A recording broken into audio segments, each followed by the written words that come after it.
Hello guys, welcome to new video. তো ভিডিওটা শেষ অবধি দেখো।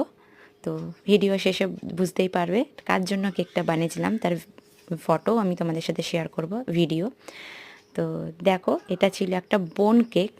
তো এই কেকের মোল্ড তো নেই আমার কাছে, আর হয় কি আমি বলতে পারবো না।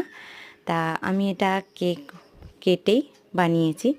তো কেমন লাগছে তোমরা অবশ্যই অবশ্যই কমেন্ট সেকশানে জানিও। তোমরা ভিডিও দেখে চলে যাও, লাইকও করো না। একটা লাইক করতে কোনো তো প্রবলেম হয় না, ভিডিও দেখে একটা লাইক অন্তত করে দিও।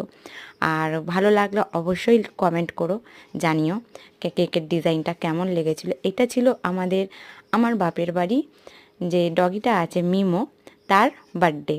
তো দেখো, ও তো কেক কাটতে পারে না, তো আমার মেয়েই কেক কেটেছে আর আমার বোন ওকে কেক খাইয়ে দিচ্ছিল।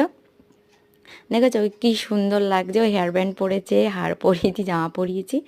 তো দেখো কেমন লাগলো কেকের ভিডিওটা। আর আমাদের মিমো সোনাকেও তোমাদের কেমন লাগলো অবশ্যই অবশ্যই কমেন্টে জানিও। Thank you.